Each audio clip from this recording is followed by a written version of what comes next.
धरती जिसे लोग जन्नत कहते हैं, ऊंचे पहाड़, बहती हवा और बैसरण का वो मेडो जहां सैकड़ों लोग सिर्फ सुकून ढूंढने आते हैं। लेकिन 22 अप्रैल 2025 को इस जन्नत में वो हुआ जो किसी ने सोचा भी नहीं था।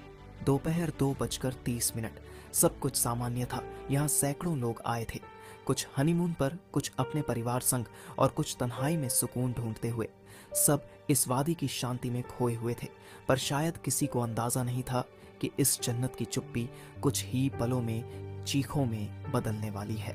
अचानक से 3 आतंकवादी जंगल से निकलते हैं, सेना की वर्दी में, हथियारों से लैस, AK-47, हैंड ग्रेनेड और पूरी प्लानिंग के साथ। सूत्रों के अनुसार ये आतंकी TRF द रेजिस्टेंस फ्रंट के सदस्य थे, जो लश्कर-ए-तैयबा से जुड़ा संगठन है। उन्होंने सेना की वर्दी पहन रखी थी ताकि भ्रम फैलाया जा सके।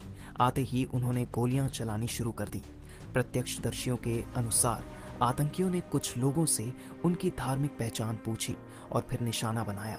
बिना चेतावनी, बिना दया के, वो दरिंदगी जिसे शब्दों में बयान करना मुश्किल है। लोग जान बचाकर भागे।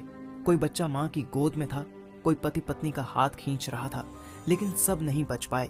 26 मासूम जिंदगियां हमेशा के लिए खामोश हो गईं। इस दिल दहला देने वाले हमले में 26 मासूम लोगों की जिंदगियां छिन गईं। इन शहीदों में थे भारतीय नौसेना के जांबाज अफसर लेफ्टिनेंट विनय नरवाल, एक चढ़ गया। एक इंटेलिजेंस ब्यूरो के अफसर भी मौके पर शहीद हो गए।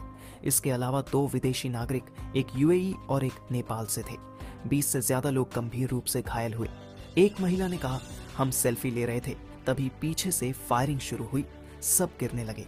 मैं अपने बेटे को लेकर भागी, लेकिन मेरी आंखों के सामने मेरे पति को मार दिया उस दरिंदा ने।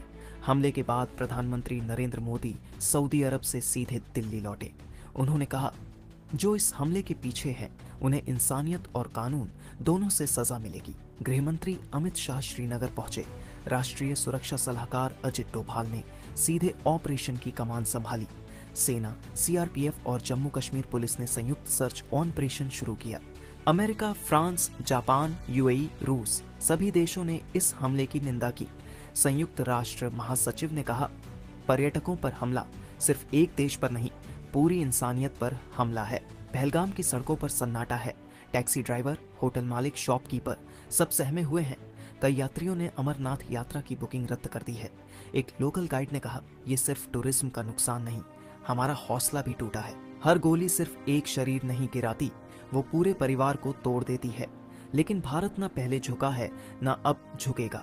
हम अपने पर्यटकों की रक्षा करेंगे, अपने लोगों का साथ देंगे और आतंकवाद को उसकी जड़ों से खत्म करेंगे। ये जन्नत फिर मुस्कुराएगी, क्योंकि आतंक की कोई जमीन नहीं होती। अगर इस